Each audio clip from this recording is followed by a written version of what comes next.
আমি যে টপিকটা নিয়ে আজকের ঐতিহাসিক চট্টগ্রামের প্যারেড ময়দানের তাফসিরুল কোরআন প্রোগ্রামে আলোচনা করব সেটা হচ্ছে সূরাতু আন-নাহলের 90 নম্বর আয়াত নিয়ে কিছু কথা আমরা উপস্থাপন করবার চেষ্টা করব ইনশাআল্লাহ।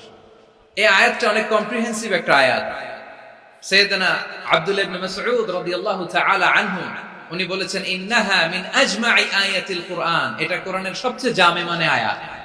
যদিও ছোট্ট আয়াত, অল্প কিছু কথামালা, কিন্তু তিনি বলতেন এটা কোরআনের সবচাইতে জামিআ মানে সবচেয়ে কম্প্রিহেন্সিভ একটা আয়াত, যেখানে শব্দ কম কিন্তু এটার দোতনা, এটার আবেদন, এটার মিনিং অনেক বেশি। এই আয়াতে আল্লাহ তাআলা বেসিক্যালি আমাদেরকে তিনটা বিষয়ে আদেশ করেছেন আর তিনটা বিষয়ে বারণ করেছেন, মানে নিষেধ করেছেন।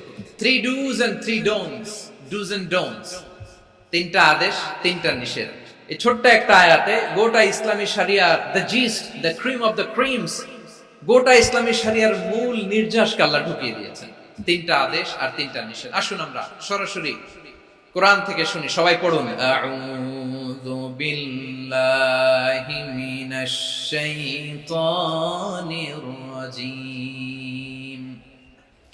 বিসমিল্লাহির রাহমানির রাহিম। ইন্নাল্লাহা ইয়া'মুরু বিল আদলি ওয়াল ইহসানি ওয়া ইতা'i যিল কুরবা ওয়া ইয়ানহা আনিল ফাহশাই ওয়াল মুনকারি ওয়াল বাগই ইয়া'ইযুকুম লা'আল্লাকুম তাযাক্কারুন। আল্লাহ তাআলা ইরশাদ করছেন, ইন্নাল্লাহা ইয়া'মুরু বিল আদলি ওয়াল ইহসান, নিশ্চয় আল্লাহ তাআলা তোমাদেরকে ন্যায় বিচারের আদেশ দেন, সদাচরণের আদেশ দেন, নিকটাত্মীয়দেরকে দানের আদেশ দেন। আদেশ কয়টা? নিশ্চয় আল্লাহ তাআলা তোমাদেরকে ন্যায় বিচারের আদেশ দেন, সদাচরণের আদেশ দেন, তিনি তোমাদের নিকটাত্মীয়দেরকে দানের আদেশ দেন, আর তিনি তোমাদেরকে অশ্লীলতা থেকে নিষেধ করেন, মন্দ কাজ থেকে নিষেধ করেন, অবাধ্যতা সীমা লঙ্ঘন থেকে নিষেধ করেন। তিনি তোমাদেরকে উপদেশ দেন যাতে তোমরা শিক্ষা গ্রহণ করো। সুবহানাল্লাহ। উপদেশ দিচ্ছে স্বয়ং কে? তিনটা জিনিসের আদেশ।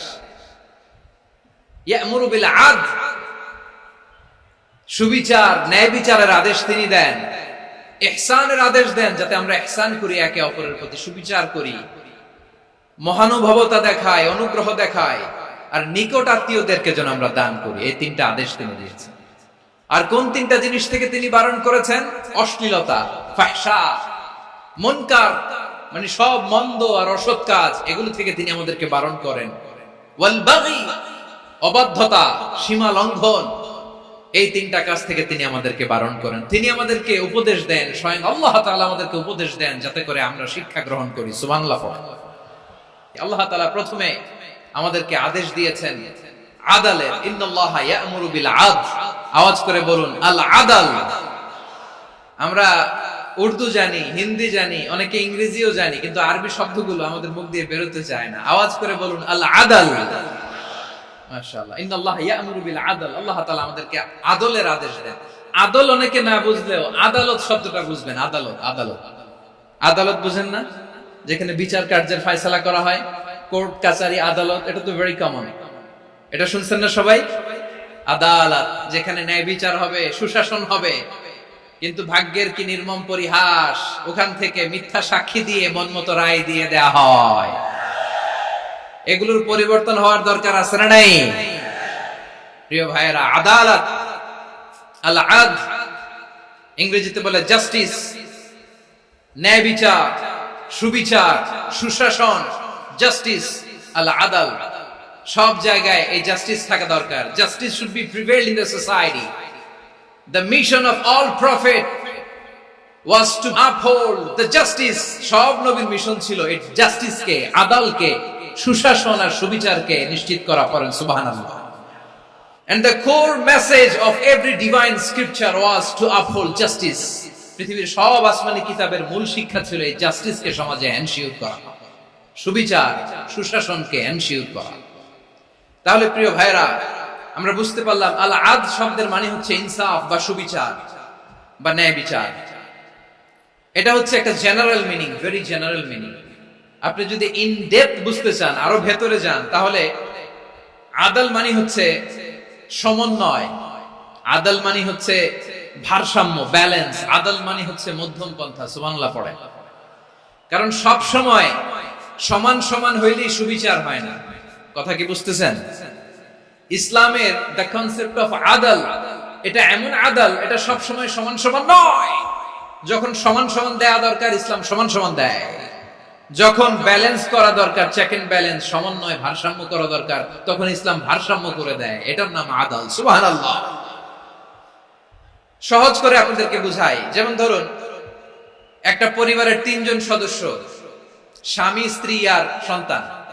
তাদের সকালবেলার ব্রেকফাস্টে, স্বামীর সকালের নাস্তায় স্বামীর 3টা রুটি লাগে, স্ত্রীর 2টা লাগে, আর সন্তানের 1টা রুটি লাগে।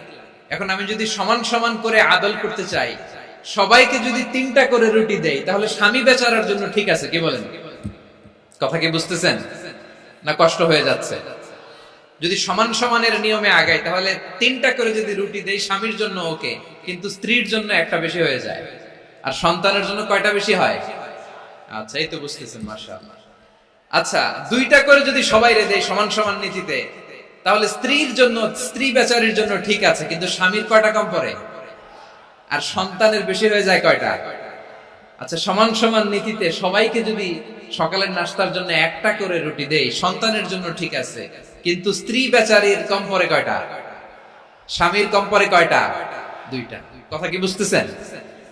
আর আমি যদি স্বামীকে দেই 3টা, স্ত্রীকে দেই 2টা, আর সন্তানকে দেই 1টা, তাহলে কারো অপচয় হবে না। যার যতটুকু দরকার ঠিক ততটুকুই কাজে লাগবে। চিল্লায় বলেন ঠিক কিনা? এটাই হচ্ছে ইসলামের আদল, যেখানে যা যতটুকু দরকার তাকে সেখানে ঠিক ততটুকু দিয়ে দেওয়ার নামই হচ্ছে আদল। চিল্লায় পড়েন আল্লাহু আকবার।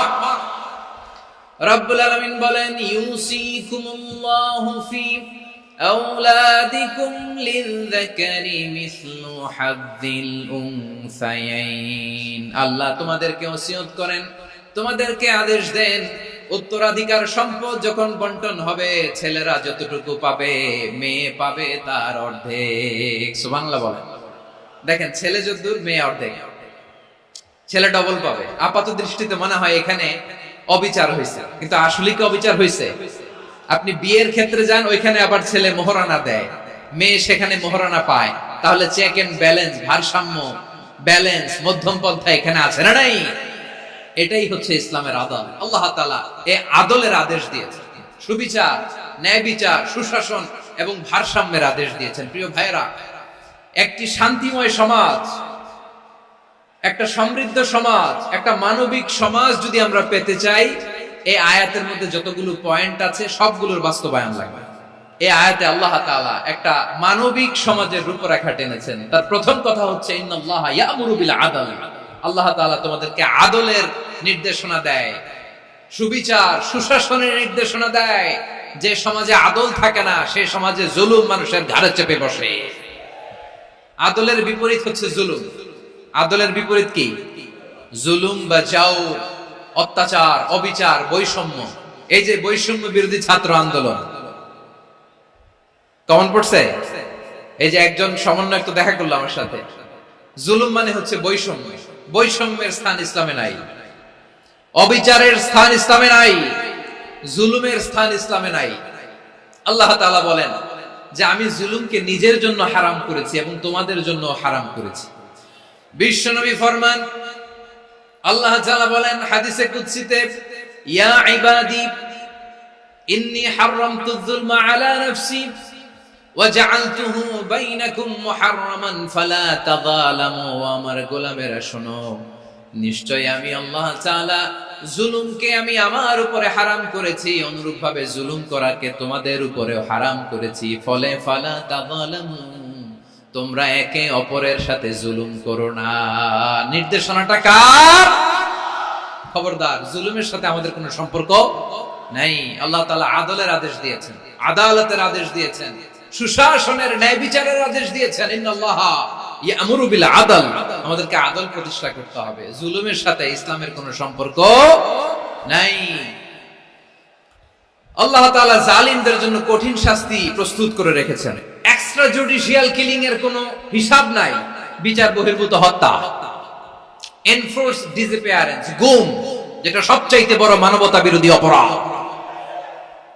কত মানুষ যে গুম হয়েছে তার কোনো ইয়ত্তা নাই। যেই ফ্যামিলির সদস্য গুম হয়েছে তারা কি ওই লোকটার জন্য মাগফিরাতের দোয়া করবে নাকি সুস্বাস্থ্যের দোয়া করবে তারা নিজেরাও জানতো না, কারণ জানে না ও বেঁচে আছে না মরে গেছে। আহা, বিডিআর নওজোয়ানদের যারা ছাড়া পেল দেখলাম, বিনা অপরাধে, কোনো অন্যায় ছাড়া, অপরাধ ছাড়া তাদের জীবন থেকে, তাদের তারুণ্যের, তাদের যৌবনের 15 বছর, 16 বছর, 17 বছর নাই। 6 মাস বয়সের ছোট বাচ্চাকে রেখে জেলে গেছে। 6 মাসের মেয়ে বেরোয় দেখে মেয়ের বয়স 17 বছর। মেয়ে বাবারে চিনে না, বাবা মেয়েরে চিনে না। মেয়েকে এখন বিয়ে দিয়ে আরেক ছেলের হাতে তুলে দিবে। মেয়ের শৈশব বাবা দেখে নাই, মেয়ের কৈশোর বাবা দেখে নাই, মেয়ের তারুণ্য দেখে নাই। আরেক যুবককে দেখলাম 14 দিনের সংসার, 2 সপ্তাহের সংসার শেষে জেলে গেছে। কত যুবকের যে স্ত্রী চলে গিয়েছে ফ্যামিলি ছেড়ে, কারণ জানে না তো কবে আসবে, কি হবে, কেউ জানতো না। দাম্পত্য জীবনের মাত্র 14 দিনের স্মৃতি, এই স্মৃতিকে আঁকড়ে ধরে এক বোন 16টা বছর, 17টা বছর কাটিয়ে দিয়েছে। আমি নিউজটা দেখে ভাবলাম, আমার এই বোনের প্রতিটি দিন কিভাবে কেটেছে, প্রতিটি রাত কিভাবে কেটেছে, প্রতিটি ক্ষণ কিভাবে কেটেছে। বিশ্বনবী বলেছেন, ইত্তাকি দাওয়াতাল মাজলুম ফাইন্না লাইসা বাইনাহু ওয়া বাইনাল্লাহি হিজাব। মাজলুমের কান্নাকে ভয় করো, কারণ মাজলুমের কান্না আর আল্লাহর মাঝে কোনো পর্দা থাকে না। আমরা আর এরকম কোন জুলুম বাংলাদেশে দেখতে চাই না। জোরে বলেন ঠিক কিনা? আমার প্রিয় বীর চট্টলার তৌহিদি মুসলমান, আমরা আর নতুন করে কেউ জালিম হোক এটা চাই না। নতুন করে আবার কেউ ফ্যাসিস্ট হোক আমরা চাই না। এক দল আরেক দলকে নিশ্চিহ্ন করার রাজনীতি করুক আমরা চাই না। আমরা সুশাসনের বাংলাদেশ চাই, মানবিক বাংলাদেশ চাই, আমরা একটা সমৃদ্ধ বাংলাদেশ চাই। আমরা বিশ্বের বুকে সম্মান নিয়ে মাথা উঁচু করে দাঁড়াতে চাই, ঠিক কিনা বলেন? আল্লাহ বললেন, এটা যদি তোমরা চাও, একটা সমৃদ্ধ সমাজ যদি বিনির্মাণ করতে চাও, মানবিক সমাজ যদি বিনির্মাণ করতে চাও, আমি তোমাদেরকে সেজন্য প্রথমে আদালতের নির্দেশ দিলাম। ইন্নাল্লাহা ইয়া'মুরু বিল আদল, নিশ্চয় আল্লাহ তাআলা তোমাদেরকে ন্যায় বিচার, সুশাসন এটার আদেশ দেন। সুবহানাল্লাহ। আদাল, ন্যায় বিচারের আদেশ আল্লাহ তাআলা কোরআনের বিভিন্ন আয়াতে দিয়েছেন। আল্লাহ তাআলা বলছেন, ইন্নাল্লাহা ইয়া'মুরুকুম আন তুআদ্দুল আমানাতি ইলা আহলিহা ওয়া ইযা হাকামতুম বাইনান নাসি আন তাহকুমু বিল আদল ইন্নাল্লাহা নি'ম্মা ইয়া'iদুকুম বিহি ইন্নাল্লাহা কানা সামিআন বাসীরা। আল্লাহ তাআলা বললেন, আল্লাহ আদেশ দিচ্ছেন, যে ব্যক্তি আমানতের হকদার তার হাতে তোমরা আমানত পৌঁছে দাও। আর যখন তোমরা বিচার কার্য করবে, বিচার ফয়সালা করবে, আদালতের সাথে করো। সুবহানাল্লাহ বলেন। ওয়া ইযা হাকামতুম বাইনান নাসি আন তাহকুমু বিল আদল, আদালতের সাথে করবা। আল্লাহ তাআলা বলেন, যারা জাজ হবে, বিচারক হবে, তাদের যদি বাদী বিবাদীর কারোর সাথে শত্রুতা থাকে, কারোর সাথে যদি কোনো ধরনের রেষারেষি থাকে, আল্লাহ বলেন বিচার কার্য করতে যে ওই শত্রুতা রেষারেষির কারণে আদালতের বাইরে যে অবিচার করে বিচার করো না। ওয়ালা ইয়াজরিমান্নাকুম শানাআনু কওমিন আলা আল্লা তা'দিলু ই'দিলু হুয়া আকরাবু লিত্তাকওয়া ওয়াত্তাকুল্লাহা ইন্নাল্লাহা খাবীরুম বিমা তা'মালুন। খবরদার কোন জাতির প্রতি, কোন গোষ্ঠীর প্রতি, কোন গোত্রের প্রতি আক্রোশ যেন তোমাদেরকে ন্যায় বিচার থেকে দূরে সরিয়ে না দেয়, বরং আমি আল্লাহর আদেশ হলো ইদিলু, তোমরা আদল করো, ন্যায় বিচার করো, সুবিচার করো, সুশাসন প্রতিষ্ঠা করো। হুয়া আকরাবু লিত্তাকওয়া, এটাই তাকওয়ার সবচেয়ে কাছাকাছি। সুবহানাল্লাহ বলেন। কোরআনের বিভিন্ন আয়াতে আল্লাহ তাআলা স্পেসিফিকলি ধরে ধরে বিচার করার সময় আমরা যেন আদাল করি সেটা বলেছেন। কোরআনের কোন কোন জায়গায় আল্লাহ তাআলা এই আল আদল শব্দটা ব্যবহার করেছেন। আবার একই জিনিস ইনসাফ, সুবিচার, সুশাসন, ন্যায় বিচার, ন্যায় পরায়ণতা বুঝাতে আল্লাহ তাআলা কখনো কখনো আল কিসত শব্দটা ব্যবহার করেছেন। আল্লাহ তাআলা বলেন, ওয়া ইন হাকামতা ফাহকুম বাইনাহুম বিল কিসতি ইন্নাল্লাহা ইউহিব্বুল মুকসিতিন। যখন তুমি বিচার করবে, বিশ্ব নবীকে উদ্দেশ্য করে অ্যাড্রেস করে বললেন, নবী হ্যাঁ, ইহুদিরা কোনো বিষয়ে মীমাংসার জন্য যদি আপনার দরবারে আসে, যদি বিচার করতে হয়, খবরদার অবিচার করবেন না। ফয়সালা যেটা করবেন কিসতের সাথে করবেন, ন্যায় পরায়ণতার সাথে করবেন, কারণ ইন্নাল্লাহা ইউহিব্বুল মুকসিতিন, নিশ্চয় আল্লাহ রাব্বুল ইজ্জাত ন্যায় পরায়ণশীলদেরকে বড্ড ভালোবাসেন। সুবহানাল্লাহ বলেন। ন্যায় পরায়ণ লোকদেরকে আল্লাহ তাআলা বড্ড ভালোবাসেন। অন্য আয়াতে আল্লাহ তাআলা বলছেন, وَنَضَعُ الْمَوَازِينَ الْقِسْطَ لِيَوْمِ الْقِيَامَةِ فَلَا تُظْلَمُ نَفْسٌ شَيْئًا।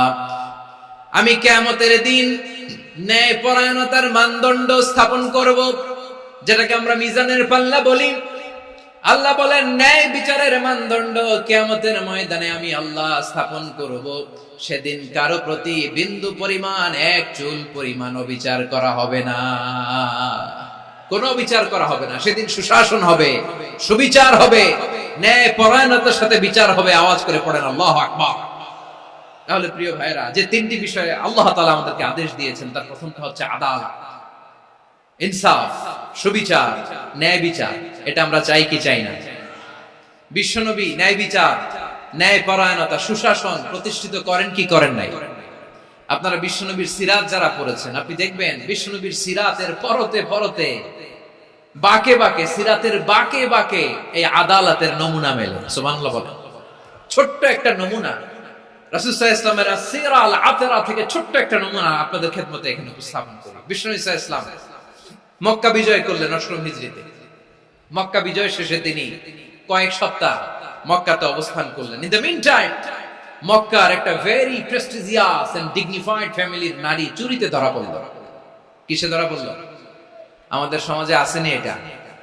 আছে? ছোট না বড়? হিসাব করে শেষ করা যায় না। ৩.৫ লাখ কোটি টাকা নাই উন্নয়ন প্রকল্পের নামে।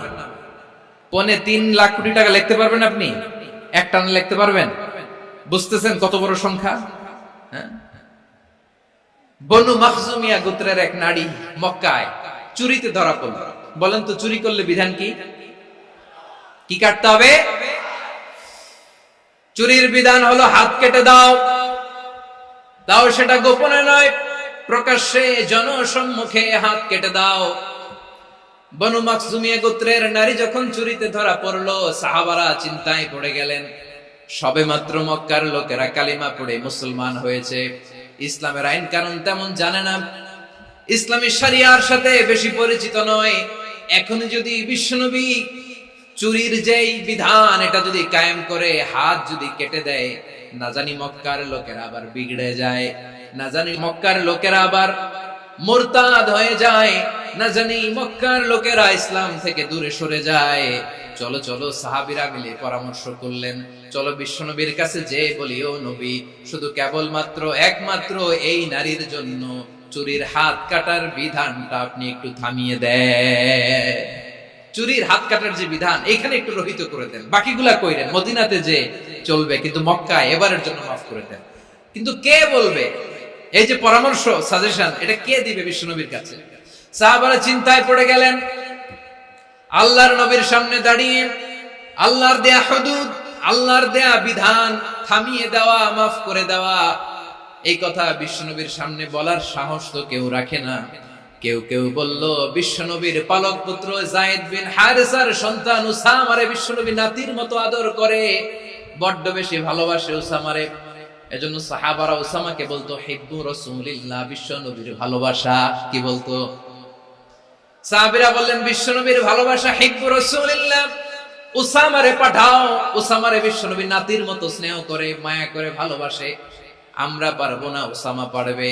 সবাই মিলে ফুলিয়ে ফুসিয়ে ওসামাকে, ছোট্ট ওসামাকে রাজি করালো। ওসামা এমন এমন কথা যে তুমি বিশ্বনবীর কাছে বলতে হবে, পারবা নাকি? ওসামা বলে পারবো।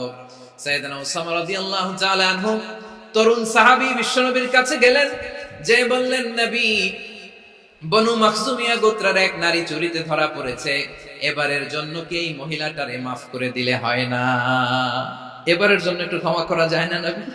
বিশ্বনবী বলেন আতাশফাউ ফি হাদ্দিন মিন হুদুদিল্লাহ, তোমার এত বড় সাহস উসামা, তুমি আল্লাহর হাদ, আল্লাহর দেয়া বিধান, এটার ব্যাপারে সুপারিশ করতে এসেছো? তোমরা কি জানো তোমাদের আগে যত কওম, যত গোত্র, যত জনপদ ধ্বংস হয়েছে তার কারণ ছিল তাদের মধ্যে গরিবরা অন্যায় করলে তারা বিচার করত, আর ধনীরা অন্যায় করলে তারা মাফ করে দিত। খবরদার! ওয়া আইমুল্লাহ লাউ আন্না ফাতিমাতা বিনতি মুহাম্মাদিন সারাকাত লাকাতা মুহাম্মাদুন ইয়াদাহা। বিশ্বনবী বললেন, ওরে ওসামা, বানু মাখজুমিয়ার ওই প্রেস্টিজিয়াস এন্ড ডিগনিফাইড ফ্যামিলির মেয়ে তো দূর কি বাত, অনেক দূরের কথা। জেনে রেখো ওসামা, আমার কলিজার টুকরা নয়নের পুটুলি ফাতেমাও যদি মক্কার জমিনে আজকে এই চুরির দায়ে ধরা পড়তো, আমি বিশ্বনবী মুহাম্মদুর রাসূলুল্লাহ ধরে ফাতেমার ডান হাতটা কেটে দিতে এক বিলম্ব দেরি করতাম না। ইন্নাল্লাহা ইয়া'মুরু বিল আদল, আমাদেরকে জাস্টিস শিখায়। পশ্চিমারা আমাদেরকে ইনসাফ শিখায়, আমাদেরকে সুশাসন শিখায়। আর ইনসাফ, সুশাসন, ন্যায় বিচার, সুবিচার, জাস্টিস কারে বলে বিশ্বনবীর বায়োগ্রাফি থেকে জেনে নাও। এই ছিল বিশ্বনবী সাল্লাল্লাহু আলাইহি ইসলামের আদালতের নমুনা। আপনি যদি সাইয়েদনা ওমর ফারুকের জীবনের দিকে তাকান, এমন কঠোর, এমন বীর সেনানী ছিলেন। সাইয়েদনা ওমর ফারুক যদি রাস্তার এই মাথা দিয়ে হাঁটা শুরু করতেন, শয়তান ওমর ফারুককে দেখলে ওই রাস্তা রেখে দিয়ে অন্য রাস্তা দিয়ে হাঁটতো। সুবহানাল্লাহ। ওমর ফারুক রাদিয়াল্লাহু তাআলা কি পার্সোনালিটি ছিল, কি পার্সোনালিটি! আমাদের এলাকায় ছোট বাচ্চারা রাতে ভাত খেতে চায় না, আমার মেয়েটাও খেতে চায় না। এই এটা দিব, ওইটা দিব, আজকে মাহফিলে আসার সময় বলে দিছে লিস্ট করে এটা এটা আনতে হবে। তো ছোট্ট বাচ্চাদের অনেক বায়না থাকে, ওরা রাতে খেতে চায় না। তো মায়েরা বিভিন্ন ভয় দেখায়, এই বাঘ আসবে, বাঘ আসবে খাও, এই ভূত আসবে, ভূত আসবে খাও। আপনারা কি বলেন চট্টগ্রামে? ভূত, ভূত, ভূত আসবে, বাঘ আসবে, খাও খাও খাও, তাড়াতাড়ি খাও। তো বাচ্চারা এগুলো শুনে ভয়ে খেতে শুরু করে। মদিনার জমিনেও একই ঘটনা ঘটতো। মদিনার ছোট্ট ছোট্ট সোনামণিরা খেতে চাইতো না, তো মায়েরা বলতো হা হুয়া ইয়াতি উমর, হা হুয়া ইয়াতি উমর, ওই যে উমর আসতেছে, উমর। ওমরে ফারুকের কথা শুনলে বাচ্চারা একেবারে ঠান্ডা। প্রভু তুমি বলেছ রাসূল দেবে না, বলনি দেবে না ওমর, বলনি দেবে না হামজা তারি, খালিদ বিজয় সমর। প্রভু তুমি বলেছ রাসূল দেবে না, বলনি দেবে না ওমর, বলনি দেবে না হামজা তারি, খালিদ বিজয় সমর। প্রভু তুমি বলেছ রাসূল দেবে না। আল্লাহু আকবার। ওমর ফারুক রাদিয়াল্লাহু তাআলা আনহু, ওনার কথা শুনলে গায়ের মধ্যে গুজবাম হয়, গায়ের পশমগুলো দাঁড়িয়ে যায়। সুবহানাল্লাহ বলেন। কি পার্সোনালিটি ছিল, কি ব্যক্তিত্ব ছিল! মুনাফিকরা ওমর ফারুককে জমের মতো ভয় পেত। শয়তান, খুদ শয়তান এই রাস্তা দিয়ে আসলে শয়তান অন্য রাস্তা দিয়ে হাঁটত। ওমর ফারুক রাদিয়াল্লাহু তাআলা আনহুর জীবনে যদি দেখেন, তাহলে সেখানে আপনি আদালতের, ইনসাফের, সুশাসনের, জাস্টিসের নমুনা দেখতে পাবেন। কয়টা শুনবেন? সাইয়েদনা ওমর ফারুক রাদিয়াল্লাহু তাআলা আনহুর সন্তান আব্দুর রহমান মিশরে মদ খেয়ে মদ্যপ অবস্থায় ধরা পড়েছে। মদ খাওয়ার কারণে, মদ যদি কেউ পান করে আর যদি প্রমাণিত হয়, তার বিচার হলো ৮০ বেত। আওয়াজ করে বলেন কয় বেত? বাংলাদেশেও তো এই আইন আছে নাকি? বাংলাদেশে আছে? হ্যাঁ, মদ খাইলে 80 বেত, এই আইন বাংলাদেশে চালু হোক আমরা চাই কি চাই না? একেবারে সহজ, পানির মতো সহজ হিসাব, একেবারে সহজ। ওমরে ফারুক রাদিয়াল্লাহু তাআলা আনহু ছেলে ভুল করে মদ পান করে ফেলেছিলেন। আব্দুর রহমান, ঘটনা ঘটেছে মিশরে। মিশরের গভর্নর তখন আমর ইবনে আস রাদিয়াল্লাহু তাআলা আনহু। আব্দুর রহমানের ভাই যে গভর্নরকে বলল, গভর্নর যদি একটু দয়া করেন, খলিফার ছেলে আমার ভাই আব্দুর রহমান মদ্যপ অবস্থায় ধরা পড়েছে, জনসম্মুখে যদি আপনি বেত্রাঘাত করেন আমাদের প্রেস্টিজ থাকে না, যদি 80 বেত আপনি মারেন আমার কোনো কথা নাই, কিন্তু ঘরের ভেতরে মারেন। আব্দুর রহমানের ভাইয়ের সুপারিশ শুনে সাইয়েদনা আমর ইবনে আস রাদিয়াল্লাহু তাআলা আনহু রাজি হয়ে গেলেন। ঘরের ভেতরে লোক চক্ষুর আড়ালে 80 বেত তিনি মানলেন। কিন্তু ঘটনাক্রমে এই কথা লুকিয়ে লুকিয়ে ঘরের ভেতরে 80 বেত মারার কথা সাইয়েদনা ওমর ফারুক মদিনা থেকে জানতে পারলেন। মদিনা থেকে তিনি ফরমান জারি করলেন, এই বিচার যেমনটি আমর ইবনে আস আদায় করেছে এটা প্রকৃতপক্ষে আদায় হয় নাই। আসো সবাই মদিনায় আসো, আমর ইবনে আস মদিনায় আসো, আব্দুর রহমানও আসো, সবাই আসো, জনসম্মুখে এই বিচার কার্যকর করতে হবে। সাইয়েদনা ওমর ফারুক মসজিদে নববীর পিলারের মধ্যে নিজের ছেলেকে বাঁধলেন, আবার জনসম্মুখে 80টা বেত তার গায়ের মধ্যে মারলেন। মাজমুয়ে ফাতাওয়া ইবনে তাইমিয়া রাহিমাহুল্লাহ উনি এটা নকল করেছেন। এটা সবচেয়ে বিশুদ্ধ মত। আর অনেক মত আছে, মারা গেছে কবরের উপর, ওগুলো বাদে দিলাম। কেমন খলিফা ছিল, কেমন খলিফা! পশ্চিমারা তোমরা জাস্টিস আমাদেরকে শেখাও, ইনসাফ কারে বলে সুশাসন আমাদেরকে তোমরা শেখাও। ওমর ফারুক রাদিয়াল্লাহু তাআলা আনহু ওইটাকে, ওই বিচারকে তিনি ধর্তব্য মনে করেন নাই। মদিনাতে এনে আবার জনসম্মুখে আবার 80 বেত মেরেছেন। মিশরে ওমর ফারুক রাদিয়াল্লাহু তাআলা আনহু আমর ইবনে আসকে গভর্নর করে পাঠালেন। সেখানে আমর ইবনে আসের ছেলে একটা প্রতিযোগিতায় রানার আপ হয়েছে। এক মিশরি সেখানে চ্যাম্পিয়ন হয়েছে। রানার আপ বুঝতে পেরেছেন তো? সেকেন্ড হয়েছে। এক মিশরি হয়েছে চ্যাম্পিয়ন, প্রথম। কিন্তু গভর্নরের ছেলে ও জিততে পারে নাই। ও রাগে ওই মিশরির গায়ের মধ্যে কয়েকটা লাঠি দিয়ে বাড়ি মেরেছে। মিশরি যে মদিনাতে ওমর ফারুকের কাছে বিচার দিলেন, আপনার গভর্নরের ছেলে অন্যায়ভাবে আমার গায়ে হাত তুলেছে। সাইয়েদনা ওমর ফারুক আবার ফরমান জারি করলেন, আসো মদিনাতে আসো। মিশরীকে ডাকলেন। ওই মিশরের গভর্নর আমর ইবনে আস রাদিয়াল্লাহু তাআলা আনহুকে ডাকলেন, তার ছেলেকেও ডাকলেন। সবাই বসে রইল। আমর ইবনে আস রাদিয়াল্লাহু তাআলা আনহু মাথা নিচু করে বসে আছেন, লজ্জায় কাচুমাচু। হায় হায়, আজকে আমার ছেলের কারণে আমিরুল মুমিনিন খলিফাতুল মুসলিমিন ওমর ফারুকের কাছে আমি জনসম্মুখে লজ্জিত হচ্ছি। সাইয়েদনা ওমর ফারুক বললেন, এই নাও লাঠি। গভর্নরের ছেলে তোমার মাথার মধ্যে যতগুলো বাড়ি মেরেছে, আজকে জনসম্মুখে তুমি অতগুলা বাড়ি মারো। মিশরি বলে, থাক, আপনি যে ডেকে আনছেন সবার সামনে এটা বলছেন, এতেই আমি খুশি। আল্লাহু আকবার! আপনার মহানুভবতা দেখে আমি খুশি, আর অপমানের দরকার নাই। ওমর ফারুক বলে, না, খবরদার, এই কথা মিশরি তুমি বলো না, মারো, যতগুলা বাড়ি মেরেছে মারো। বাধ্য হয়ে মিশরি আমর ইবনে আসের সামনে ওনার কলিজার টুকরা সন্তানের মাথার মধ্যে বাড়ি মারতে আরম্ভ করলেন। ঠিক যতগুলা বাড়ি গভর্নরের ছেলে আমর ইবনে আসের ছেলে মিশরীর গায়ে মেরেছিল, মাথায় মেরেছিল, মিশরি গুনে গুনে ততটা মারলেন।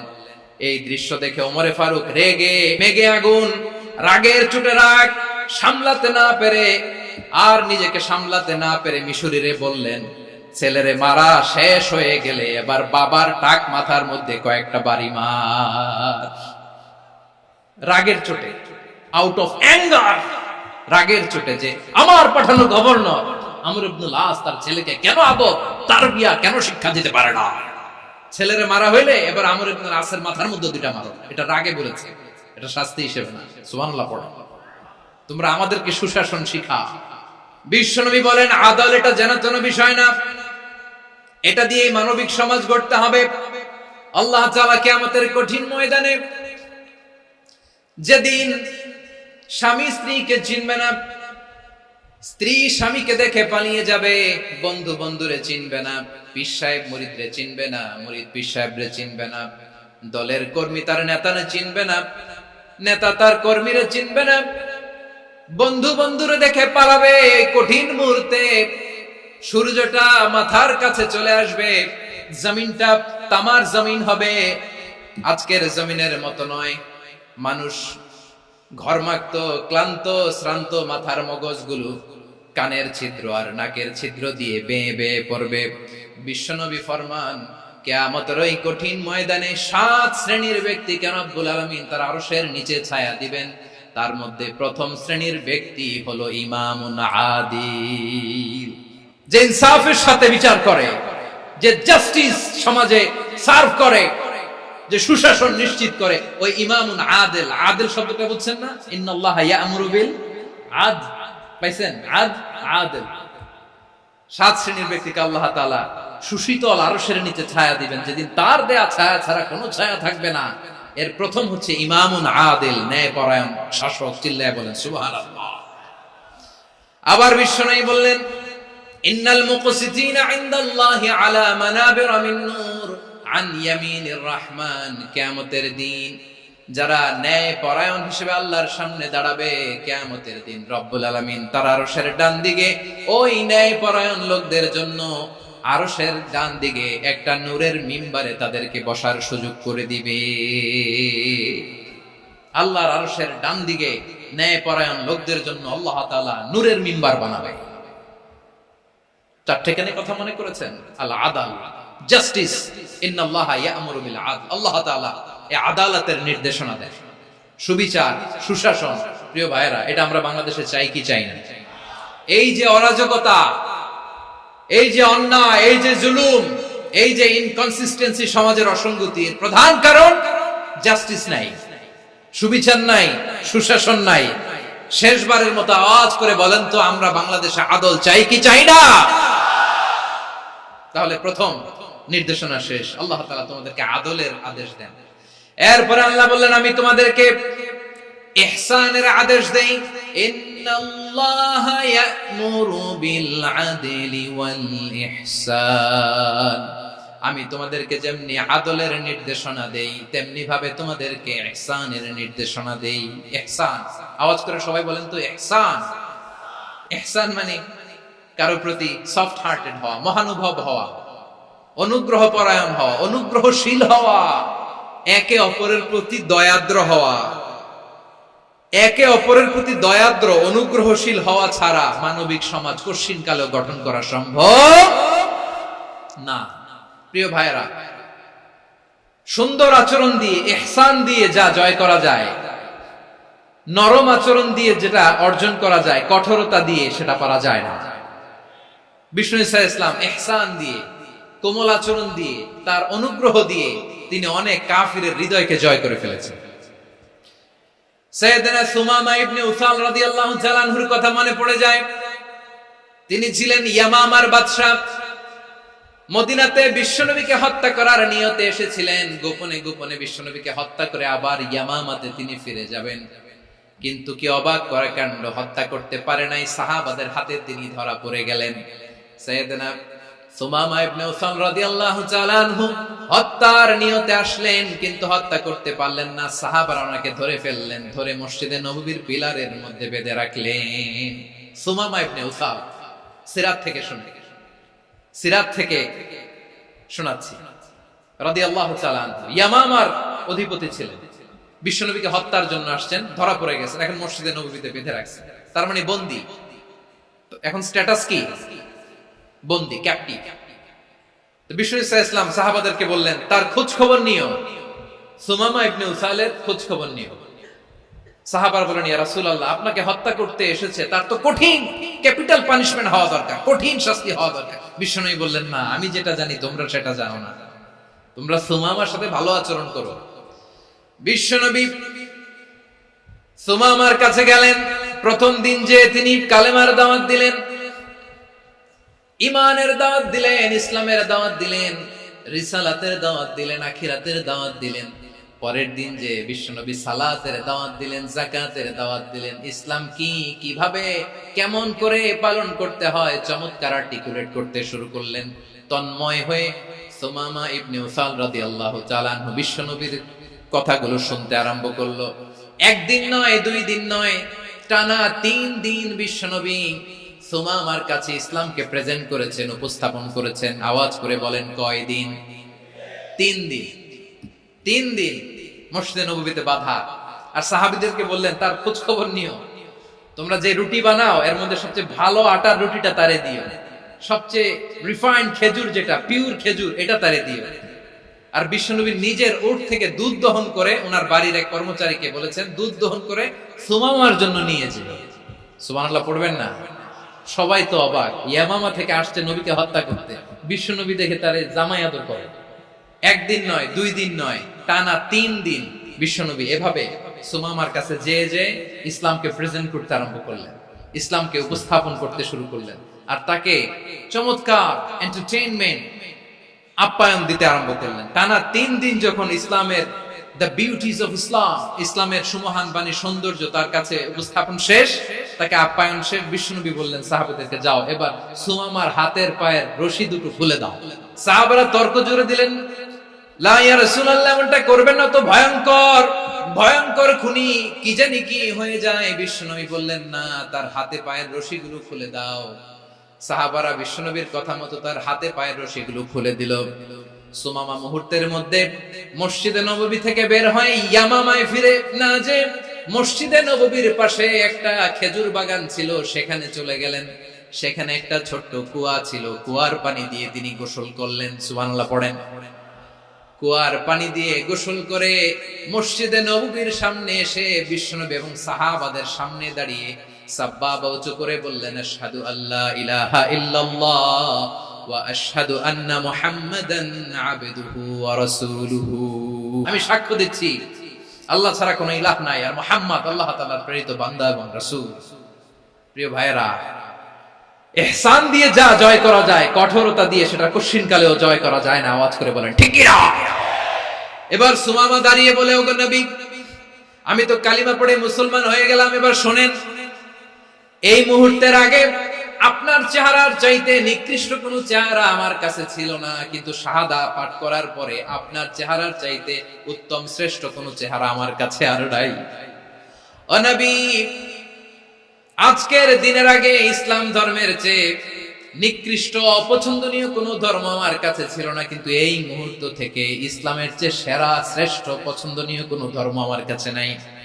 নবী গো, আজকের দিনের আগে মদিনার চাইতে অপছন্দনীয় নিকৃষ্ট কোনো শহর আমার কাছে ছিল না, কিন্তু এই মুহূর্তের পর থেকে মদিনার চাইতে কোনো শ্রেষ্ঠ শহর আমার জানা নাই। সে ছিল গমের বড় ডিলার, গম বেচতো। কি বেচতো?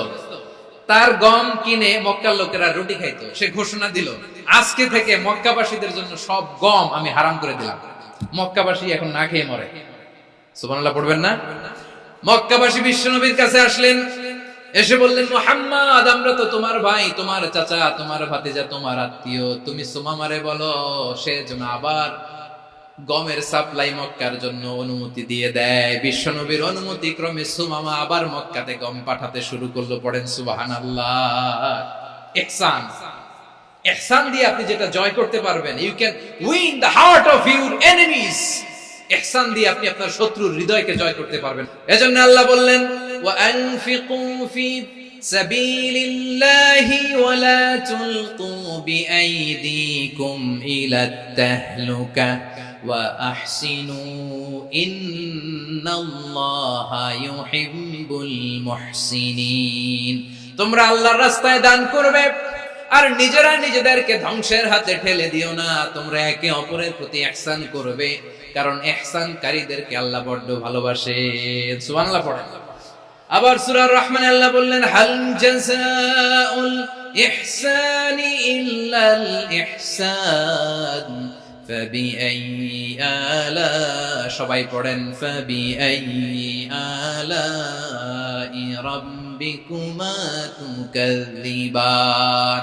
ইহসানের প্রতিদান হিসেবে ইহসানই হয়। বিশ্বনবী সুমামার প্রতি যেমন ইহসান করেছেন, সুমামাও ঠিক তেমন ইহসান ফিরিয়ে দিয়েছে। ঠিক কিনা বলেন? তাহলে 1 নম্বরে হচ্ছে আদ, ন্যায় বিচার। 2 নম্বরে সবাই বলে ইহসান, সদাচরণ। ইহসান 2 ধরনের প্রিয় ভাই, ইহসান ফিল ইবাদা, ইহসান ফিল মুআমালা। ইহসান ফিল ইবাদা হচ্ছে একাগ্র অনুভবে ইবাদতে ডুব দেওয়া, এর নাম ইবাদতের ইহসান। সুবহানাল্লাহ পড়ুন। বিশ্বনবী বলেন ইহসান মানে কি জানো নাকি? হাদিসে জিবরিলে সাইয়েদনা জিবরিল আলাইহিস সালাম বিশ্বনবীকে বললেন আখবিরনি আনিল ইহসান। নবী আমাদেরকে বলেন ইহসান মানে কি? বিশ্বনবী বললেন আনতা আবুদাল্লাহা কাআন্নাকা তারাহু ফাইন লাম তাকুন তারাহু ফাইন্নাহু ইয়ারাক।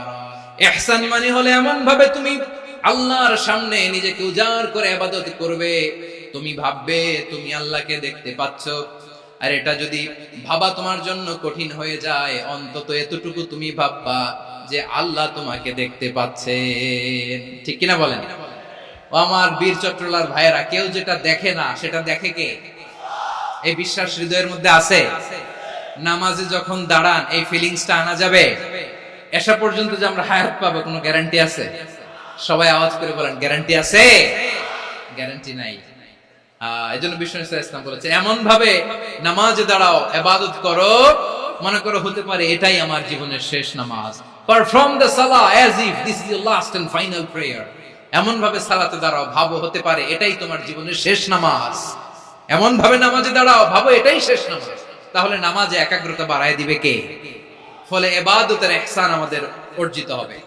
আর মুআমালাতে ইহসান হলো, বিশ্বনবী বলেন ইন্নাল্লাহা তাবারাকা ওয়া তাআলা কাতাবাল ইহসানা আলা কুল্লি শাই ফাইদা কাতালতুম ফাআহসিনুল কিতলা ওয়া ইযা যাবাহতুম ফাআহসিনুয যাবহা ওয়ালিউহিদ্দা আহাদুকুম শাফরাতাহু ওয়ালিউরিহ যাবিহাতাহু। ইহসান 2 ধরনের, আওয়াজ করে বলতে হবে কয় ধরনের? একটা হচ্ছে ইহসান ফিল ইবাদা, ইবাদতে ইহসান। ইবাদতে ইহসান কি? একাগ্র অনুভব দিয়ে ইবাদত করা, মন প্রাণ দিয়ে ইবাদত করা। আর মুআমালাতে ইহসান কি? সব কাজে, দৈনন্দিন কাজে, কর্মে, সামাজিক অ্যাক্টিভিটিতে কোমলতা প্রদর্শন করা, অনুগ্রহের সাথে সবকিছু করা। আল্লাহ তাআলা ইন্নাল্লাহা তাবারাকা ওয়া তাআলা কাতাবাল ইহসানা আলা কুল্লি শাই, তিনি সবকিছুর ব্যাপারে ইহসানকে আবশ্যক করেছেন।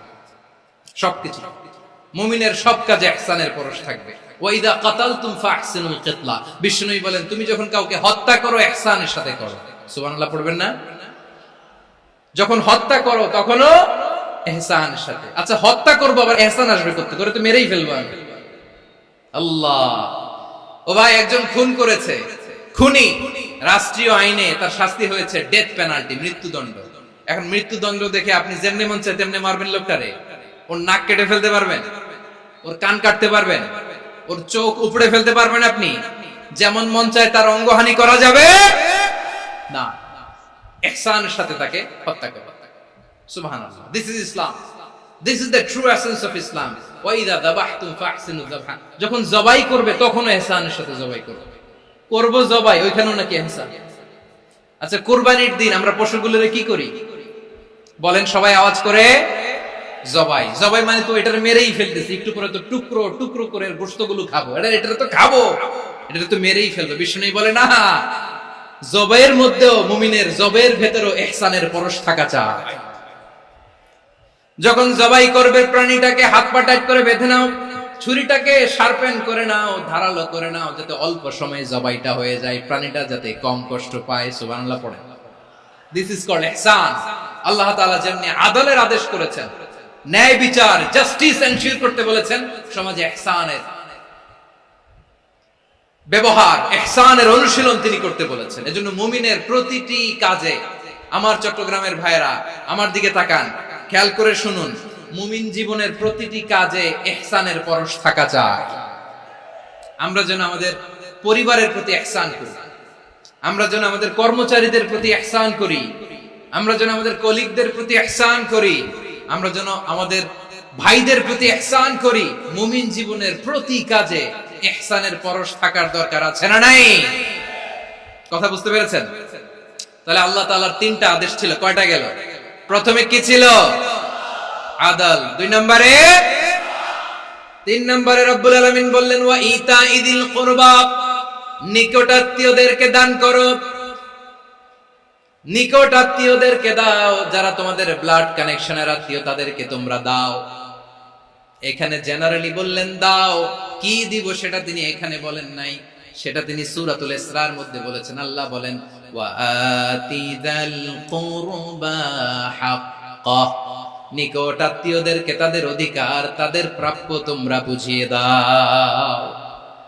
দেখেন, একটা শান্তির সমাজ, একটা সমৃদ্ধ সমাজ, একটা মানবিক সমাজ গঠনের জন্য আল্লাহ তাআলা বেশি না, মাত্র তিনটা অর্ডার, তিনটা ভার্ডিক্ট তিনি জারি করেছেন। এক নাম্বার সুশাসন, ন্যায় বিচার। দুই নাম্বার ইহসান। তিন নাম্বার নিকটাত্মীয়, যারা কাছে, তোমার ভেরি ক্লোজ রিলেশনশিপে আছে, তাদেরকে দাও। দাও, দিলে বাড়িয়ে দেয় কে? অনেকে দিতে চায় না, কৃপণতা করে। দিলে বাড়ায় দেয় কে?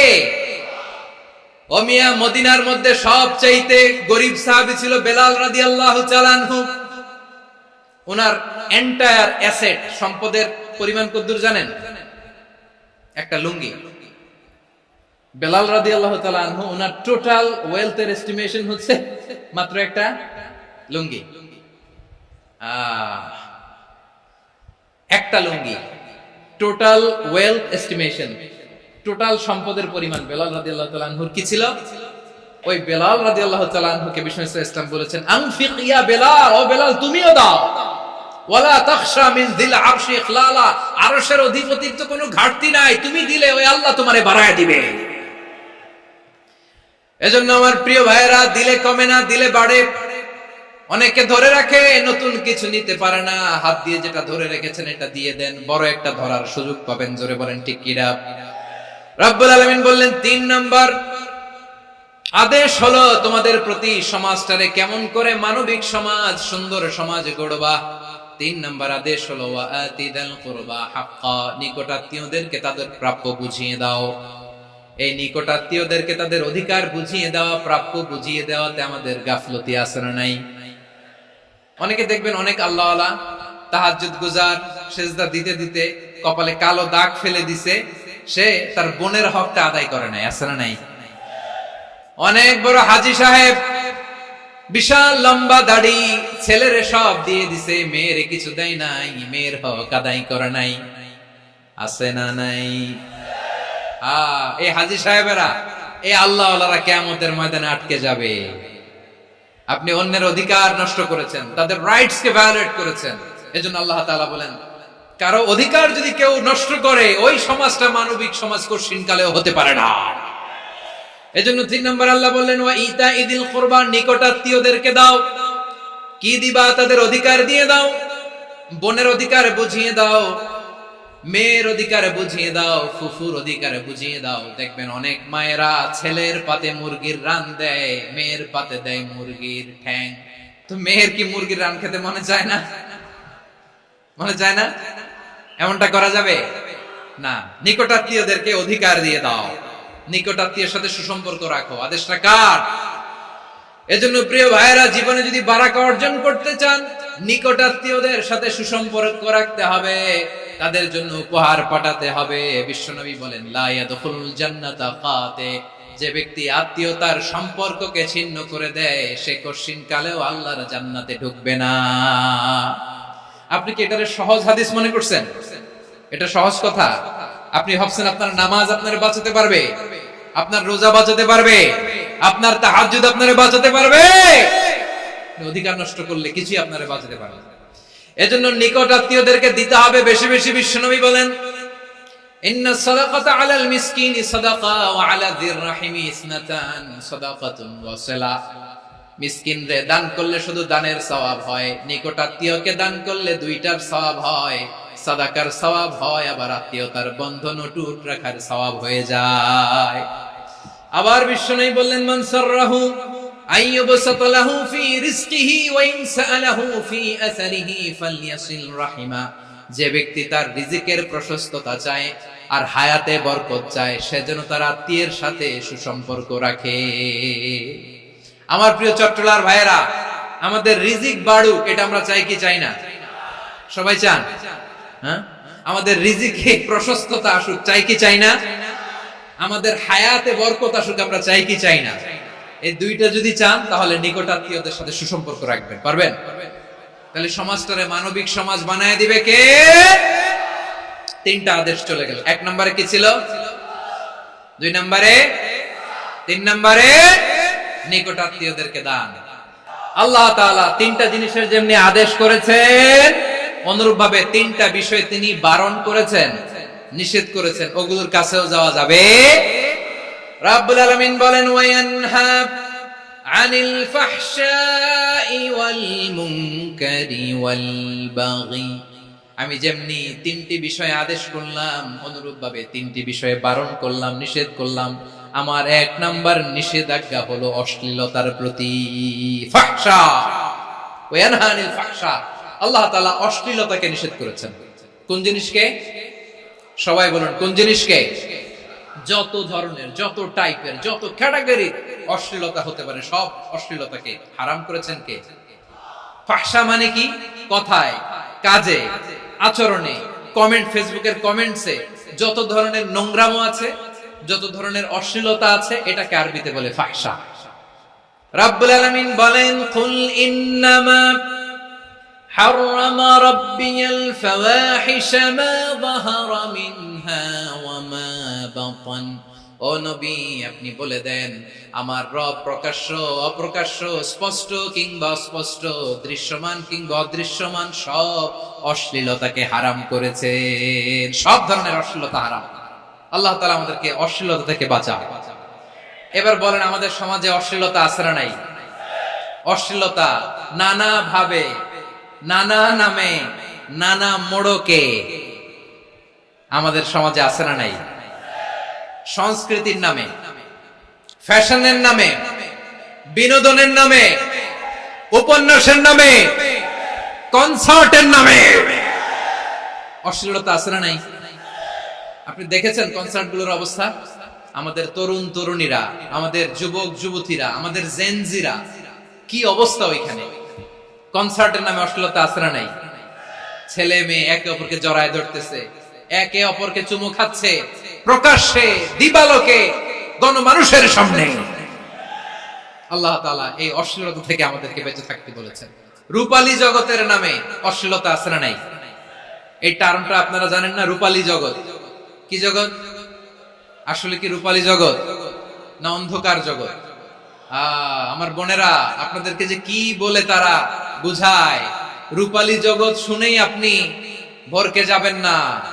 রূপালী জগতে যে নারী যত বেশি উলঙ্গ, সে নাকি তত বেশি সাহসী। জানেন? বলে এটা একটা সাহসী নারী, খুব সাহসী পদক্ষেপ তার। যত বেশি শরীর থেকে কাপড় নামাতে পারবে, যত বেশি বস্ত্রহীন হয়ে নিজেকে প্রেজেন্ট করতে পারবে, সে নাকি তত বেশি সাহসী। আমার চট্টলার ভাইয়েরা, শয়তানের প্রথমে এজেন্ডা ছিল বনি আদমকে বস্ত্রহীন করা। সে আদম এবং হাওয়া আলাইহিস সালামকে নিষিদ্ধ গাছের ফল খাইয়ে তাদেরকে বস্ত্রহীন করেছে। এই জামিনেও সে আমাদেরকে বস্ত্রহীন করতে চাইবে। এই রূপালী জগতের নামে তারা এটা করে। আমার প্রিয় বোনেরা, আপনি জানেন না আপনার দাম কত? ওরা আপনাদেরকে বিজ্ঞাপনের সস্তা পণ্য বানাতে চায়। ওরা আপনাদেরকে ওদের ভোগের লিপসার টুলস বানাতে চায়। ওরা আপনাদেরকে দিয়ে ওদের খায়েশ পূরণ করতে চায়। এটা আপনাদের জন্য মোটেও ডিগনিটি নয়, এটা আপনাদের জন্য সম্মান নয়। আপনার সম্মান শালীনতায়, আপনার সম্মান হেজাবে, আপনার সম্মান ভদ্রতায়, আপনার সম্মান আপনার ডিসেন্ট পোশাকে। পোশাক বলে দেয় এই নারীটা ভদ্র না অভদ্র। পোশাক বলে দেয় এই মেয়েটা কোন ঘরের মেয়ে। আপনি জানেন না? আপনারা সস্তা পণ্য বানায়, ভোগের পণ্য, বিলবোর্ডে আপনাকে উলঙ্গ করে উপস্থাপন করে। এই অশ্লীলতার সাথে ইসলামের কোন সম্পর্ক? এজন্য আল্লাহ বলেন, আমি অশ্লীলতাকে হারাম করেছি। অশ্লীলতাকে হারাম করার প্রথম কারণ হলো এর মাধ্যমে মানবতাকে অপমানিত করা হয়। কারণ মানুষের সম্মান মানুষের পোশাকে।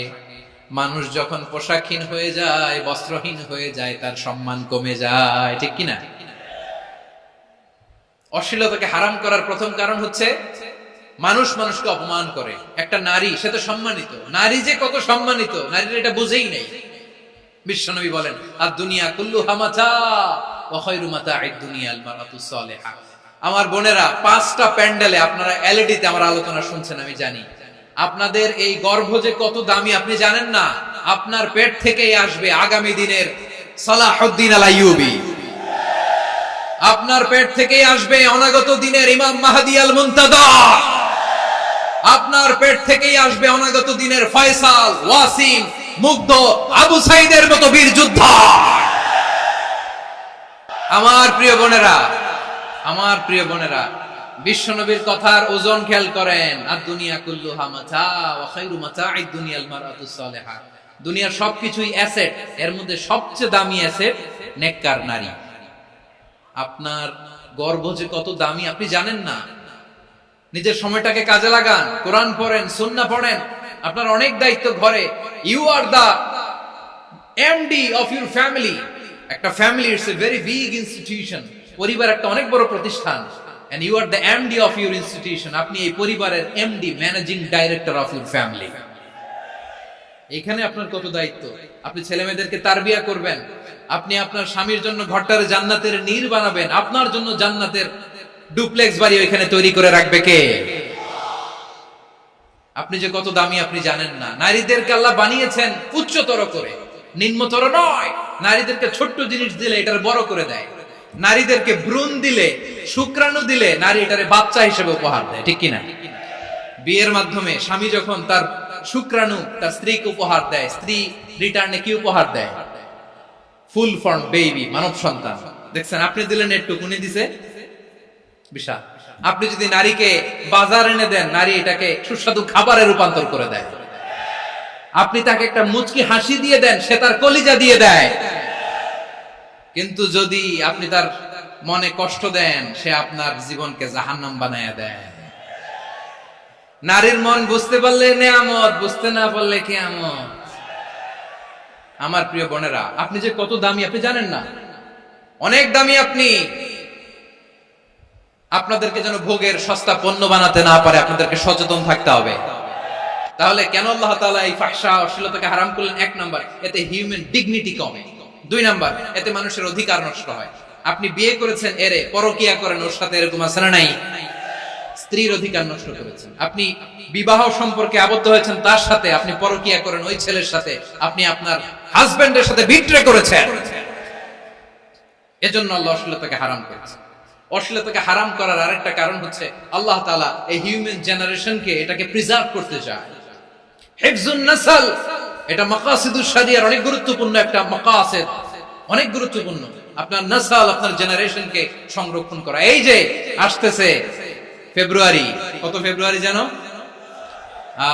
এটা কি বিশ্ব ভালোবাসা দিবস? হ্যাঁ, কি দিবস? এই বিশ্ব ভালোবাসা দিবসের সাথে মুসলমানদের কোনো সম্পর্ক নাই। আমার প্রিয় ভাইরা, এই যে আপনি অবৈধ সম্পর্কে জড়ালেন, কেন আল্লাহ অশ্লীলতাকে হারাম করেছে দেখেন। বলতেছিলাম যে এটা আপনার নাসল, আপনার জেনারেশন, আপনার লিনিয়েজ, আপনার বংশকে প্রিজার্ভ করা। কে কার বাবা, কে কার মা, বাবা মা জানা, প্রজন্মকে প্রিজার্ভ করা, এটা ইসলাম ওয়াজিব করে দিয়েছে। এই যে অবৈধ সম্পর্কের কারণে, বিশ্ব বেহায়া দিবসের কারণে, এগুলোর আউটকাম, আউটপুট হিসেবে মাঝে মাঝে ঢাকা মেডিকেলের ডাস্টবিনে নবজাতকের বাচ্চার কান্নার আওয়াজ শুনতে পাওয়া যায়। চট্টগ্রাম মেডিকেলের ডাস্টবিনে নবজাতকের কান্না শুনতে পাওয়া যায়।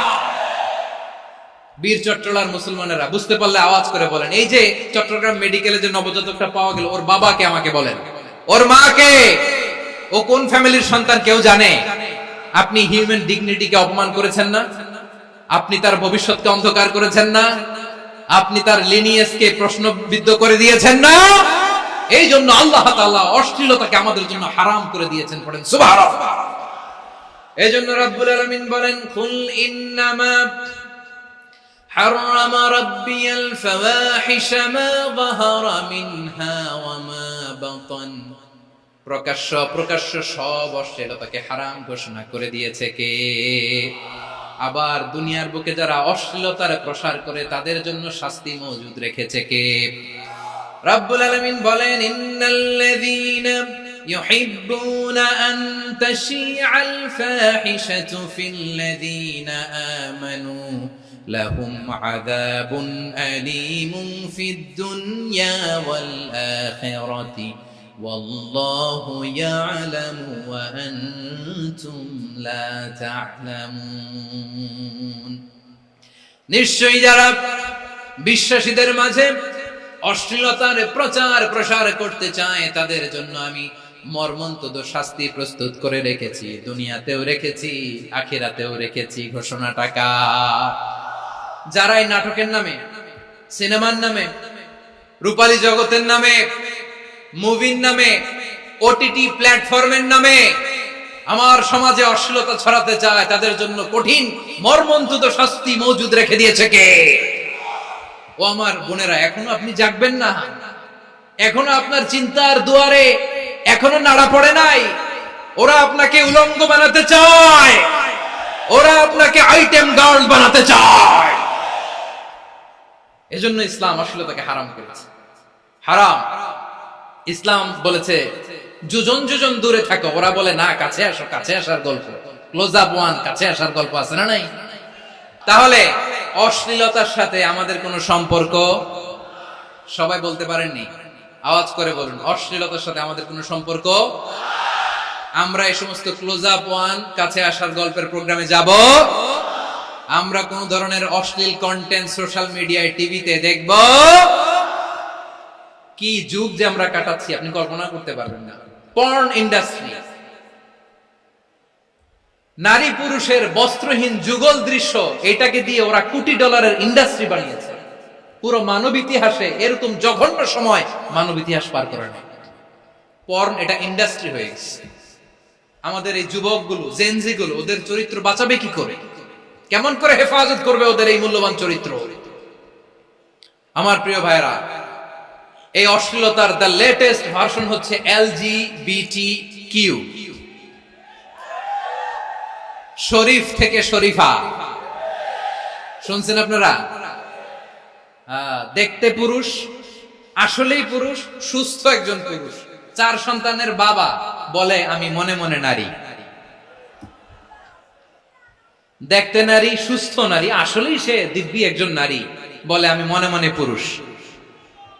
সবচেয়ে ভয়ঙ্কর অশ্লীলতার সবচাইতে লেটেস্ট ভার্সন হচ্ছে এই ট্রান্সজেন্ডারিজম। সুস্থ পুরুষ তার বায়োলজিক্যাল গ্রোথকে হরমোন দিয়ে স্টপ করে দিয়ে সে সার্জারি করে নারী হতে চায়। সুস্থ নারী পুরুষ হতে চায়। পুরুষ পুরুষের প্রতি সেক্সুয়ালি আকর্ষণ বোধ করে। এটা লূত আলাইহিস সালামের কওমের মধ্যে ছিল। এটাকেও আল্লাহ কোরআনে ফাহিশা বলেছেন। ওয়ালুতান ইয ক্বালা লিকাওমিহি আতাতুনাল ফাহিশাতা মা সাবাকাকুম বিহা মিন আহাদিম মিনাল আলামিন। লূত আলাইহিস সালাম বললেন, তোমরা কি এমন এক অশ্লীল কার্যক্রমে ডুব দিলে নাকি যেটা গোটা বিশ্বের কেউ কখনো করে নাই? তোমরাই প্রথম করেছো। পড়েন নাউযুবিল্লাহ। এই পশ্চিমের এই রোগ আমার দেশে যেন আসতে না পারে, আমাদের সজাগ থাকতে হবে। প্রিয় ভাইরা চিল্লায় বলেন ঠিক কিনা? পশ্চিমের অবস্থা ভয়ঙ্কর। পাশ্চাত্যে, আমি যুক্তরাষ্ট্রে ছিলাম অনেকদিন, কয়েক মাস, বিভিন্ন স্টেটে ঘুরেছি। গার্ডিয়ানরা উদ্বিগ্ন।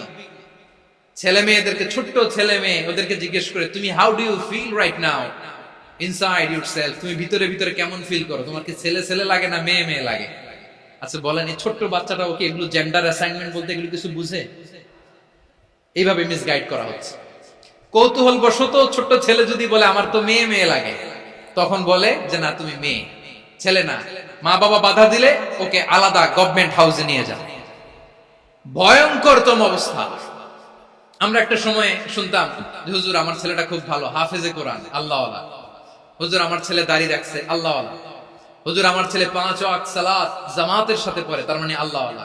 পশ্চিমে যে আমি কি শুনছি জানেন? ওরা বলে হুজুর আমার ছেলেটা ইউনিভার্সিটির একটা মেয়ের সাথে প্রেম করে, ও খুব আল্লাহওয়ালা, হুজুর দোয়া করবেন।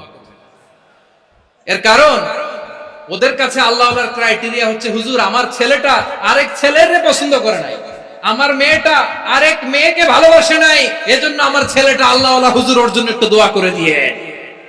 কি চ্যালেঞ্জ ওরা ফেস করতেছে। ওনার ছেলে যে আরেক ছেলেরে বিয়ে করবে না, এটাতেই উনি খুশি যে আলহামদুলিল্লাহ আমার ছেলেটা একটা মেয়েরে ভালোবাসে, আমার মেয়েটা একটা ছেলেরে ভালোবাসে, মানে এটা খুব আল্লাহওয়ালা। নাউজুবিল্লাহ পড়তে পারলেন না? এজন্য অশ্লীলতার সাথে আমাদের কোন সম্পর্ক। রব্বুল আলামিন বলেন ওয়ায়ানহা আনিল ফাহশাই ওয়াল মুনকারি ওয়াল বাগি, তিনটা জিনিসকে আমি নিষিদ্ধ করলাম। এক নাম্বার হলো ফাহশা, অশ্লীলতা। দুই নম্বরে হলো মুনকার, সমস্ত মন্দ কাজ। মুনকার মানে হচ্ছে যত মন্দ কাজ, খারাপ কাজ, বাজে কাজ, এটার বলে মুনকার। এটার কি বলে? আপনারা পড়ছেন না, তা'মুরুনা বিল মা'রুফি ওয়া তানহাউনা আনিল মুনকার। সৎ কাজের আদেশ, অসৎ কাজের নিষেধ। মুনকার, মুনকার হচ্ছে মানুষের স্বাভাবিক বিবেকবোধ যেটাকে খারাপ বলে, ওইটাই মুনকার।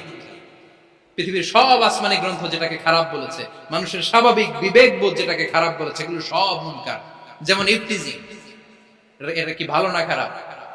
মজুদদারি, খাদ্যে ভেজাল দেওয়া, ওজনে কম দেওয়া, মাছে ফরমালিন মিশানো, চাঁদাবাজি, টেন্ডারবাজি, দখলবাজি, এগুলো আমাদের স্বাভাবিক বিবেকেই বলে এগুলো খারাপ, এগুলো হচ্ছে মুনকার। আল্লাহ তাআলা এই মুনকার থেকে আমাদেরকে বেঁচে থাকতে বলেন, আর শয়তান এই মুনকারের প্রতি আমাদেরকে উদ্বুদ্ধ করে। আল্লাহ তাআলা বললেন, ইয়া আইয়ুহাল্লাযীনা আমানু লা তাত্তাবিউ খুতুওয়াতিশ শাইতান ওয়া মান ইয়াত্তাবি' খুতুওয়াতিশ শাইতানি ফাইন্নাহু ইয়া'মুরু বিল ফাহশাই ওয়াল মুনকার। আল্লাহ বললেন, আমার গোলামেরা শোনো শোনো, ও আমার বিশ্বাসী বান্দারা খবরদার, তোমরা কশিনকালেও শয়তানের পদাঙ্ক অনুসরণ করবে না, কারণ শয়তান তোমাদেরকে অশ্লীলতা এবং মন্দ কাজের দিকে উদ্বুদ্ধ করে। আমাদের কাজ হচ্ছে শয়তান আমাদেরকে যেদিকে নিতে চায় আমরা তার উল্টা দিকে যাব। শয়তান এই মন্দ কাজকে আমাদের কাছে বিউটিফাই করে, চাকচিক্যময় করে আমাদের সামনে উপস্থাপন করে। এজন্য আল্লাহ বলেন মুনকারকে থামাতে হবে, মুনকার প্রতিরোধ করতে হবে। মুনকার প্রতিরোধের দায়িত্ব শুধু আমাদের নাকি? শুধু আপনার খতিব সাহেবের, ইমাম সাহেবের, নাকি মুসলিম উম্মার সবার? আওয়াজ করে বলুন, মুনকার অসৎ কাজ প্রতিরোধের দায়িত্ব কার? রাব্বুল আলামিন বলেন, কুনতুম খায়রা উম্মাতিন উখরিজাত লিন-নাসি তা'মুরুনা বিল মা'রুফি ওয়া তানহাউনা আনিল মুনকার। তোমাদেরকে শ্রেষ্ঠ জাতি করে জমিনের মধ্যে আবির্ভূত করা হয়েছে, যাতে করে তোমরা জমিনের ভেতরে সৎ কাজের আদেশ করতে পারো আর অসৎ কাজের নিষেধ করতে পারো। উম্মাহ, কুনতুম খায়রা, তাহলে গোটা উম্মার দায়িত্ব, এটা বুঝতে পারছেন তো? আচ্ছা, আরো নিচে আসেন। এরপরে আল্লাহ বললেন, শুধু উম্মাহ না, এই জমিনের রাজত্ব আমি যাদের হাতে দেই, এই জমিনের মালিক আমি যাদেরকে বানিয়ে দেই, যাদেরকে আমি সরকারের দায়িত্ব দেই, তাদেরকেও মুনকার প্রতিরোধের দায়িত্ব দিয়েছে কে? আল্লাহ বলেন, যারা ক্ষমতার মসনদে বসেছে তাদেরকে 4 দফা কর্মসূচি আমি আল্লাহ দিলাম। আওয়াজ করে বলেন, কয় দফা? আল্লাহ বলেন, আল্লাযীনা ইম্মাক্কান্নাহুম ফিল আরদি আকামুস সালাতা ওয়া আতাউজ যাকাতা ওয়া আমারু বিল মা'রুফি ওয়া নাহাউ আনিল মুনকার ওয়ালিল্লাহি আকিবাতুল উমুর। যারা এই জমিনের উত্তরাধিকার হয়েছে তারা 4 দফা কর্মসূচি নিয়ে সামনে আগাবা। সালাত কায়েম করবা, যাকাত আদায় করবা, সৎ কাজের আদেশ দিবা, অসৎ কাজ থেকে মুনকার প্রতিরোধ করবা। আদেশটা কার? আমার প্রিয় চট্টলার ভাইরা, পুরো উম্মার দায়িত্ব মুনকার প্রতিরোধ করা, সরকার প্রধানের দায়িত্ব মুনকার প্রতিরোধ করা। এরপর আল্লাহ বলেন, প্রতিটা ফ্যামিলির যিনি প্রধান সিইও বাবা, প্রত্যেক বাবারও দায়িত্ব এই মুনকার প্রতিরোধ করা। আওয়াজ করে বলেন ঠিক কি না? যেমনটি সাইয়েদনা লুকমান আলাইহিস সালাম ওনার কলিজার টুকরা সন্তানকে আদেশ করেছেন, ইয়া বুনাইয়া আকিমিস সালাতা ওয়া'মুর বিল মা'রুফি ওয়ানহা আনিল মুনকার। পড়েন সুবহানাল্লাহ। বাবা ছেলেকে সবক দিচ্ছে, লুকমান আলাইহিস সালাম ছেলেকে বলতেছে, ওরে আমার কলিজার টুকরা সন্তান, ওরে আমার বাছা, নামাজ কায়েম করবা, সৎ কাজের আদেশ দিবা, আর মুনকার প্রতিরোধ করবা, অসৎ কাজ, সমাজ থেকে খারাপ কাজকে ঝেঁটে বিদায় করে দিবা। তাহলে দেখেন আমি স্টেপ বাই স্টেপ নামলাম। পুরা উম্মার দায়িত্ব, জমিনের উত্তরাধিকারী আল্লাহ যাদেরকে বানিয়েছেন সরকার, তাদের দায়িত্ব, প্রতিটি ফ্যামিলির প্রধানের দায়িত্ব, এরপরে বিশ্বনবী বলেন সচেতন প্রতিটি মুসলিমের দায়িত্ব সমাজ থেকে মুনকারকে উৎখাত করা। বিশ্বনবী বলেছেন মান রাআ মিনকুম মুনকারান ফালিয়ুগাইয়িরহু বিয়াদিহি ফাইন লাম ইয়াস্তাতি ফাবিলিসানিহি ওয়া ইন লাম ইয়াস্তাতি ফাবিকলবিহি ওয়া যালিকা আযআফুল ঈমান। সমাজে যে মুনকার দেখবে, খারাপ কাজ দেখবে, সেজন্য হাত দিয়ে সেটাকে থামায়।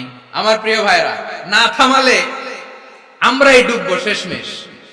আমাদের বাঁচার জন্য হলেও থামাইতে হবে। রব্বুল আলামিন বলেন ওয়াত্তাকু ফিতনাতাল লা তুসিবান্নাল্লাযীনা যালামু মিনকুম খাসসা। ও আমার গোলামেরা, ওই আযাবকে ভয় করো যে আযাব যখন আমি জমিনের বুকে পাঠাই শুধু জালেমদেরকেই মারি না, আলেমদেরকেও মারি।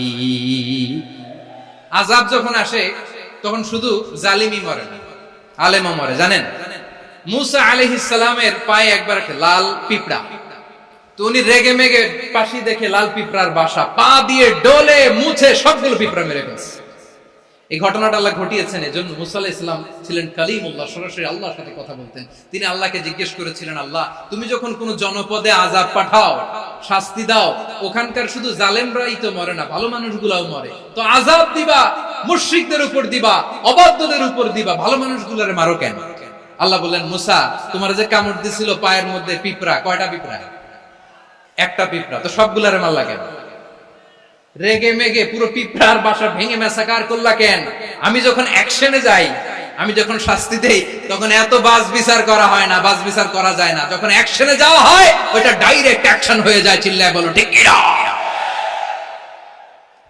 এজন্য আমাদের বাঁচার জন্য হলেও এই পাপ থামাতে হবে, এই শয়তানের অট্টহাসি থামাতে হবে, অন্যায় অপরাধ সমাজ থেকে আমাদের থামাতে হবে। কারণ আযাব আসলে ওরাও মরবে, আমরাও মরবো। একটা জাহাজ 2 তলা, আপনি আছেন 2য় তলায়, নিচের তলার কিছু লোক জাহাজের তলা ছিদ্র করতে আরম্ভ করছে। কি ছিদ্র করতেছে? আচ্ছা, জাহাজের তলা ছিদ্র করলে তলা দিয়ে কি ঢুকে? এখন আপনি যদি বলেন আমার কি, আমি তো 2 তলায়, আমি তো ভালো আছি, ওরা ছিদ্র করে ওরা মরবে, আসলে কি শুধু ওরা মরবে?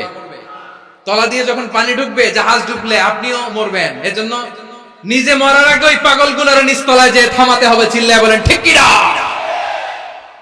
এজন্য আল্লাহ বললেন মুনকার প্রতিরোধের দায়িত্ব সমাজের টপ টু বটম সবার। এজন্য মুনকার প্রতিরোধ করার দরকার আছে না নাই? সমাজে এই যে ইফটিজিং হয়, আপনার বোনের বয়সী একটা মেয়েকে কিছু বখাটে টিটকারি করে, এই বলে সেই বলে, নোংরা কথা বলে, রাস্তায় দেখেও আপনি পাশ দিয়ে না দেখার মতো চলে যান কেন? আপনি দাঁড়ান না কেন? আপনি দাঁড়ালেই তো থেমে যাবে, কারণ সত্যের যে শক্তি তার সামনে মিথ্যা মুখ থুবড়ে পড়ে। আপনার সামনেও কিছুই না, নাথিং। আপনি দাঁড়ান, ওকে প্রশ্ন করেন যে আমার বোনকে তুমি ডিস্টার্ব করো কেন? আপনাকে দেখে আরো 5 জন দাঁড়াবে, 5 জনকে দেখে আরো 10 জন দাঁড়াবে। আমাদের নীরবতা আর আমাদের নিশ্চুপ থাকাই জালিমদেরকে আরো শক্তিশালী জালিম বানিয়েছে। এজন্য মুনকার প্রতিরোধের দায়িত্ব আমাদের সবার। টেন্ডারবাজি, চাঁদাবাজি, দুর্নীতি, অপরাধ, দখলদারিত্ব, মজুদদারি, এগুলো সবকিছু একসাথে প্রতিরোধ করতে হবে। ঠিক কিনা বলেন? একটা মানবিক সমাজ যদি চাই, প্রতিরোধ করতে হবে। প্রিয় ভাইয়েরা, আল্লাহর শপথ নিয়ে বলি, এই নাসিহাত গুলো সবার জন্য, সব দলের জন্য, সব মতের মানুষের জন্য। আমরা কোন দলের প্রতি মানুষকে ডাকি না, আমরা ডাকি ইসলামের দিকে। সব দলের, সব মতের, সব মানুষদেরকে আমরা আহ্বান জানাই, আসুন আমরা একটা সুন্দর সমাজ বিনির্মাণ করি। এই যে নতুন বাংলাদেশের এক সুযোগ এসেছে, আর জীবনে হয়তো আসবে না, সামনের 100 বছর এই সময় আসবে না। আসুন দেশটাকে আমরা সাজাই, আসুন আমরা দুর্নীতি বন্ধ করি, আসুন আমরা চাঁদাবাজি বন্ধ করি, আসুন আমরা দখলদারিত্ব বন্ধ করি, আসুন আমরা এক দল আরেক দলকে নিশ্চিহ্ন করার যে রাজনীতি, এটা বন্ধ করি। সব দলের প্রতি আমার আহ্বান, আমরা চাঁদাবাজ মুক্ত বাংলাদেশ চাই, জুলুম মুক্ত বাংলাদেশ চাই, ফ্যাসিজম মুক্ত বাংলাদেশ চাই, গুণ খুন খারাপি মুক্ত বাংলাদেশ চাই। আমরা নতুন ভোরের বাংলাদেশ চাই। ওই বাংলাদেশ পাওয়ার জন্য মুনকার প্রতিরোধে, অন্যায় প্রতিরোধে যদি বাঘের বাচ্চার মতো, আবু সাইদের মতো দুই হাত উঁচু করে বুককে টান টান করে প্রসারিত করে দাঁড়াতে হয়, রাজি আছো মুসলমান? রাব্বুল আলামিন বলেন ওয়ায়ানহা আনিল ফাহশাই ওয়াল মুনকারি ওয়াল বাগি ইয়াইদুকুম লাআল্লাকুম তাযাক্কারুন। আল্লাহ বললেন আমি অশ্লীলতাকে নিষেধ করি, আমি সব ধরনের মন্দ কাজকে নিষিদ্ধ করি, সব শেষে আমি সীমা লঙ্ঘনকে তোমাদের জন্য নিষিদ্ধ করি। নিষিদ্ধ করেছেন কয়টা জিনিস? 1 নম্বরে অশ্লীলতা, 2 নম্বরে মুনকার তথা সব মন্দ কাজ, 3 নম্বরে আল বাগি সীমা লঙ্ঘন, ক্রসিং দ্য লিমিট। সীমা লঙ্ঘন করা ভালো না। We all should know our limits. চিল্লায় বলেন ঠিক কিনা? একই আয়াতে আল্লাহ বললেন কুল ইন্নামা حرم ربي الفواحش ما ظهر منها وما بطن والإثم والبغي بغير الحق। অন্যায় ভাবে যে অবাধ্য হয়, যে সীমা লঙ্ঘন করে, তাদেরকেও আমি এটা হারাম করে দিলাম। সীমা লঙ্ঘন করা হারাম। আল্লাহ বারবার আমাদেরকে ওয়ার্নিং দেয়। যখন আমরা থামি না তখন আল্লাহ ধরে, আর যখন ধরে তখন ছাড়ে না। ধরে না, ধরলে আল্লাহ ফেরাউনকে কিন্তু হুট করে ধরে নাই। আপনারা জানেন 9 বার ওয়ার্নিং দিয়েছে ফেরাউনকে। আল্লাহ তাআলা ওয়ার্নিং দিয়েছিল কয়বার? রাব্বুল আলামিন বলেন ওয়ালাকাদ আতাইনা মূসা 9 আয়াতিন বাইয়িনাত। 9টা মুআজিজা দেখিয়েছি। 1 2 3 বারবার এইভাবে রিমাইন্ডার, ওইভাবে রিমাইন্ডার, এইভাবে নসিহত, ওইভাবে দাওয়া। ফাকুলা লাহু কাওলান লাইয়িনা, নরম করে বলো, সফট করে বলো, যত ওয়ে হতে পারে দাওয়া মেথডোলজি। মুসা আলাইহিস সালামের সব অ্যাপ্লাই শেষ। 10ম বারে যে আল্লাহ ধরছে, 10ম বারে যে ধরেছে। এজন্য আল্লাহ বলেন আমি সীমা লঙ্ঘনকে পছন্দ করি না। কোরআনের অন্য আয়াতে বাগীকে বলা হয়েছে আল ইতিদা। সীমা লঙ্ঘন যারা করে তাদেরকে আল্লাহ বলেছেন মুতাদিন। وقاتلوا في سبيل الله الذين يقاتلونكم ولا تعتدوا إن الله لا يحب المعتدين। আমি সীমা লঙ্ঘনকারীদেরকে কোশ্চিনকালেও পছন্দ করি না। আমরা যেন সীমা লঙ্ঘন না করি। রাজি আছেন তো? যে কোনো ক্ষেত্রে ইবাদতে যেন সীমা লঙ্ঘন না করি। অনেকে আমরা ইবাদতে সীমা লঙ্ঘন করে ফেলি। বিশ্বনবী সাল্লাল্লাহু আলাইহি ওয়াসাল্লাম যেটা শিখিয়েছেন এর বাইরে যে অতিরিক্ত বুজুর্গ হতে চায়, এরকম আছে না নাই? কোন ক্ষেত্রেই সীমা লঙ্ঘন করা যাবে, এমনকি যুদ্ধ ক্ষেত্রেও না। বিশ্বনবী সাল্লাল্লাহু আলাইহি ওয়াসাল্লাম বলেন খবরদার যুদ্ধ ক্ষেত্রেও সীমা লঙ্ঘন করো না। কি সুন্দর ইসলাম আমরা পেয়েছি। বিশ্বনবী বলেন খবরদার যুদ্ধের ময়দানে কোনো নারীর গায়ে হাত তোলো না, কোনো শিশুর গায়ে হাত তোলো না, কোনো গবাদি পশু হত্যা করো না, কোনো শস্য ক্ষেত্র ধ্বংস করো না, ইবাদতরত অন্য ধর্মের কোন সন্ন্যাসীর গায়ে হাত তুলো না। বলেন সুবহানাল্লাহ। তাহলে আমরা সীমা লঙ্ঘন করতে পারবো? প্রিয় ভাইরা, একটা সুখী, সমৃদ্ধ, শান্তির সমাজ, মানবিক সমাজ যদি আমরা গঠন করতে চাই, আমাদের আল্লাহর দেয়া কয়টা আদেশ মানতে হবে বলেন দেখি? আর বেঁচে থাকতে হবে কয়টা জিনিস থেকে? আল্লাহর আদেশ কি? 1 নাম্বার আদাল, ন্যায়পরায়ণতা। আমরা সুবিচার, সুশাসন, ন্যায় বিচার চাই কি চাই না? 2 নম্বরে কি ছিল? মাশাআল্লাহ, আমরা যেন সবার প্রতি দয়া পরবশ হই, ইহসান করি। 3 নম্বরে কি ছিল? নিকটাত্মীয়দের দান করা, তাদের অধিকার প্রাপ্য বুঝিয়ে দেওয়া। পাশাপাশি 3টা জিনিস থেকে আল্লাহ বারণ করেছেন, নিষেধ করেছেন। তার প্রথমটা ফাহশা, অশ্লীলতা। অশ্লীলতার সাথে আমাদের কোনো সম্পর্ক। 2 নম্বর নিষেধাজ্ঞা কি ছিল? আল মুনকার, সমাজের যত মন্দ কাজ এগুলোকে আমরা প্রতিরোধ করব। রাজি আছেন তো সবাই? 3 নম্বরে আল বাগী, সীমালঙ্ঘন। কোন মুসলিম সীমালঙ্ঘন করে না। রাব্বুল আলামিন শেষে বললেন ইয়াইদুকুম লাআল্লাকুম তাযাক্কারুন। আল্লাহ তোমাদেরকে উপদেশ দেন যাতে তোমরা শিক্ষা গ্রহণ করো। আমরা উপদেশ দেব, আমরা জোর করে কাউকে কিছু মানাতে চাই না। লা ইকরাহা ফিদ্দিন ওয়া যাক্কির ফা ইন্না যিকরা তানফাউল মুমিনিন। উপদেশ দিলে এটা মুমিনদের কাজে দেয়। লাস্তা আলাইহিম বিমুসাইতির ইন্নামা আনতা মুযাক্কির। নবী হে, আপনি রিমাইন্ডার দাতা, আপনি উপদেশ দিবেন। আমরাও বিশ্বনবীর এই হাদিসগুলো থেকে, কোরআনের আয়াত থেকে রিমাইন্ডার, এই কথামালা বাণীবাহক হিসেবে এই বাণীগুলো আপনাদের সাথে কাছে পৌঁছে দিলাম। আমরা আল্লাহ তাআলার কাছে প্রার্থনা করি, আল্লাহ আমরা যেন আদল দিয়ে আমাদের সমাজকে গঠন করতে পারি। আল্লাহ আমরা যেন ইহসান করতে পারি, আমরা যেন নিকটাত্মীয়দের দান করতে পারি। আল্লাহ যত ধরনের অশ্লীলতা, অনাচার, মন্দ কাজ, সীমালঙ্ঘন, অবাধ্যতা থেকে যেন আমরা বেঁচে থাকতে পারি। আল্লাহ তাআলা আমাদের সবাইকে কথাগুলো বোঝার ও আমল করার তৌফিক দান করুন। হাযা মা ইনদি ওয়াল ইলমু ইনদাল্লাহ আলাইহি তাওয়াক্কালতু ওয়া ইলাইহি উনীব। সুবহানাকাল্লাহুম্মা ওয়া বিহামদিকা আশহাদু আল্লা ইলাহা ইল্লা আনতা আস্তাগফিরুকা